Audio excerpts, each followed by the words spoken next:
I've got Visual Studio Code open and a new Lesson 9 folder open over here in the file tree. Let's create a new file and let's call this file functions.py. Functions are reusable blocks of code, and when we call a function, it runs the block of code inside the function. So let's create a simple function. I'll start with the def keyword, which means we're defining the function. Then we'll use hello to name our function, and we'll use parentheses. So our function is named hello, and after the colon, we'll press enter, and notice VS Code brings us down to the next line and already indents. So this is where our block of code inside the function starts. So now we can print, and we'll say hello world with an exclamation mark. Now that is our function, but it is defined here. It is not being called yet. So if we're to run our code right now, we won't see any output. We won't see this print statement happen. So I can run it, and we don't get any output over here. So what we need to do is call the function. So we do that then in our code, wherever we need to use the function, by just calling the name of the function with the parentheses after it. So now when I save this, and it scrolled back up, but there we go. There's our definition of the function, and here is the call to the function. Now we'll just run the code, and we get hello world here as output in our terminal. I'm going to go ahead and leave this open, but I'll press Control B to hide the file tree, as we don't really need to see the file tree right now. Now let's talk about naming functions. They need to be all lowercase, and if they have more than one word, we can separate the words with an underscore. So let's do that and rename this function hello world. And now you can see Visual Studio Code is telling us that there is not a hello function. So we need to go ahead and add the underscore world here. And now we'll call the function by name once again using hello world. So we get the same output. But that's how we want to name these. No capital letters, no hyphens or dashes. We need to use underscores if we want to separate a word, and we need to use all lowercase. Now, sometimes functions need to receive data, and we can use placeholders for that data, and those placeholders are called parameters. So let's go ahead and create a simple function that receives a couple of parameters. So I'll say def once again, the keyword def, and then I'll call this sum. It's going to receive num1 and num2. We'll put the colon here, and now we start the block of code inside the function, and we're going to print num1 plus num2.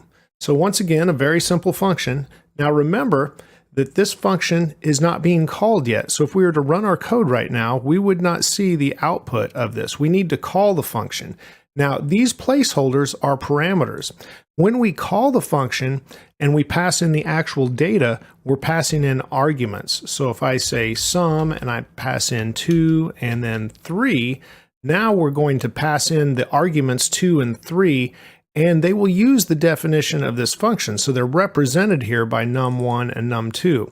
A distinction between parameters in the definition and arguments that you would pass in is the parameters never change. However, arguments can change with every function call. So let's switch this to 1 and let's say 7, or this could even be 100, and then we could leave that as 3. So all of these function calls are reusing this code that we defined for our function sum. Notice the parameters never change. They're just placeholders. So that is the difference between a parameter and an argument. The argument is the actual data when the function is called.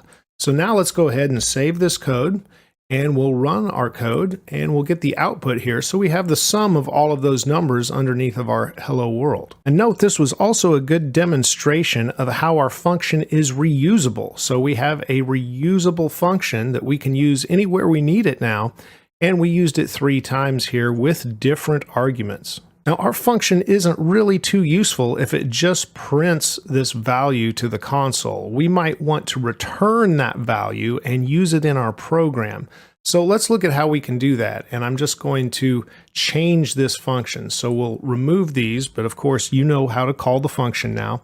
And instead of a print here, we'll remove the print and the parentheses. I'm going to use the keyword return. So our function actually returns the value, the total of the 2 parameters that are here. So whichever arguments we pass in, if we pass in 2 and 3, it should return 5. So let's do that now by saying a new variable, total, equals the sum of 2 and 3. And then we can print the total just to verify that yes, total now holds that value. So now let's run our code again. And that's what we get is 5 right here. Now, right now, our sum function is a very basic function, and we are just assuming that two numbers will be passed in. But we can't always make those assumptions when we are writing programs. So let's verify that we're actually receiving numbers, because if we passed in strings right now, they could be concatenated together because it would just push the two strings together, and that would also work. And that's not what we want our sum function to do, for example. So let's go ahead and check some of our input here, our parameters that are being passed in. Well, the arguments are the values, but the parameters is what we'll check in the definition. So here we'll say if, and then let's check the type of num1, and we'll say is not int. And then we could also say or type of num2 is not int. So here's our if statement. We put a colon at the end, and now we want to have a return keyword here. But notice we're not returning anything. This is just called an early return. So we're exiting the function. It will never execute line 11 here in our code. We'll never return the sum of num1 and num2 because they are not integers. Now I can press Alt-Z to wrap this code down, or I could close this so we can see the full line here. So now let's see what happens if I change one of our arguments to something that is not an integer. I'll just pass in a string with the letter A. So I'll save the code and once again run the Python file. And now our function returned none. That is a special value in Python. It's not true or false. It's just none. So that's also something to be aware of if you ever see that. However, that's what is returned from the function. So currently our total value is none. So now we're ensuring to get a result from our sum function that two integers do need to be passed in. But what happens if nothing is passed in? We'll probably get an error. So let's confirm this when I remove the arguments from the function call and once again run the function. And yes, we received an error. It says sum is missing two required positional arguments, num1 and num2. So our check here, our if statement, doesn't really help if somebody forgets to pass in those arguments. But there's something else we can do. We can give default values for these parameters in case they are not passed in. So now let's just provide one default parameter value, and I'll just make num2 equal to 3. So now I can just pass in one number, say the number 1, and I can call the function, and num2 will automatically have the value of 3. So if I do this and run the Python code, we get 4 for the output.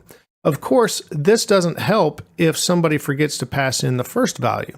So one thing we could do is say num1 has a default value of 0 and num2 has a default value of 0.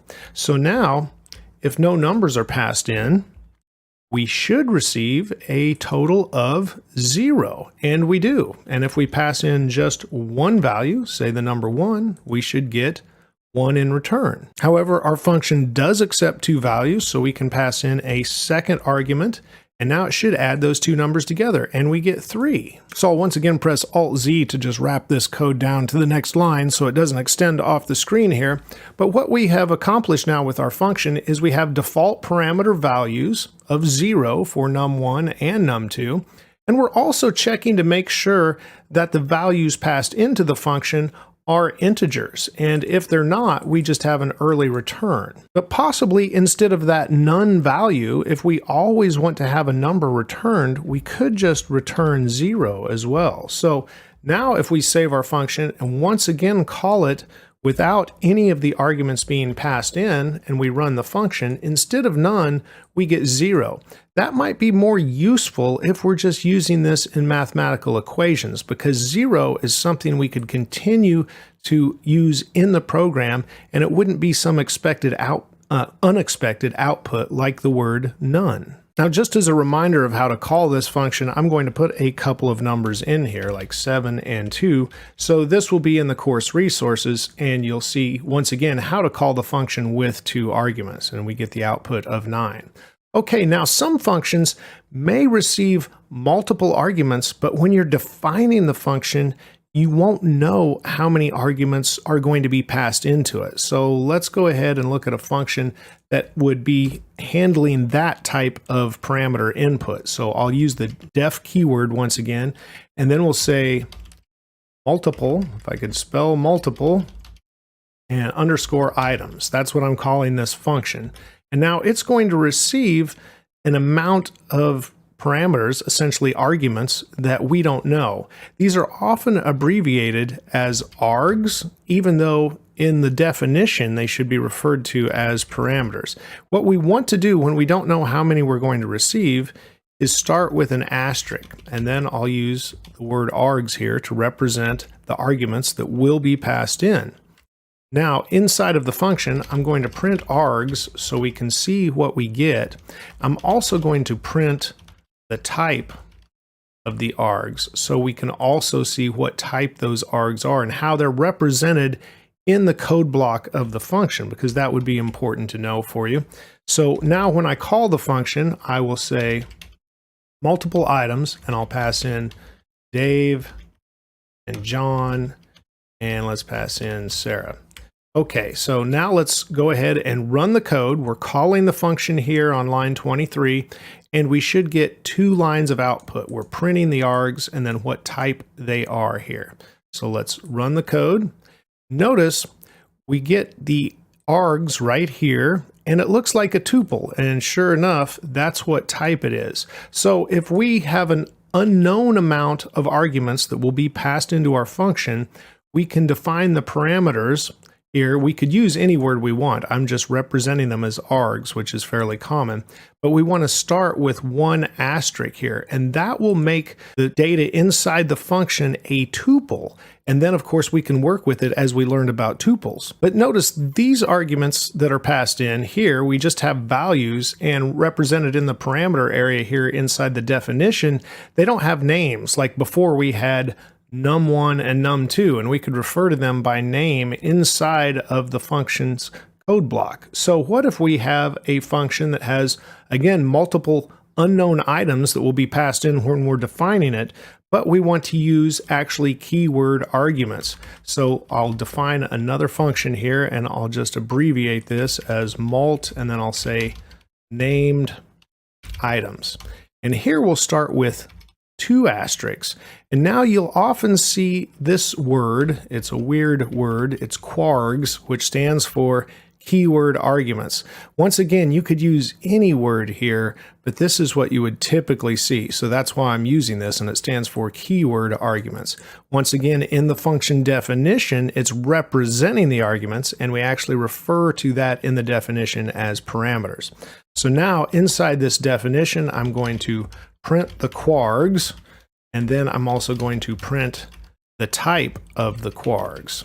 So now let's go ahead and call this, and I'm going to use this same line of code here. I'll just switch the function name so we have a different function call. So instead of multiple items, this will be our mult named items.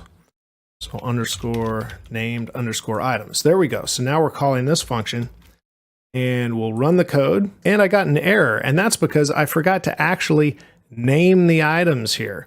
So let's do this differently. Instead of Dave, John, and Sarah, which won't make as much sense, let's go first equals Dave, and then last equals Gray. So now we have actually 2 named arguments, and that's what I forgot to do when I called this. I was in too much of a hurry. So these will be represented in the function as first and last. So let's go ahead and run our Python code. And so now, of course, here we have our tuple output above that I left in, but now we have a dictionary, and that's what we got when we printed the quargs here. So we have a dictionary with first and last, and you can see it is type dictionary. And then we could work with this data as a dictionary, and we learned about dictionaries in a previous lesson as well.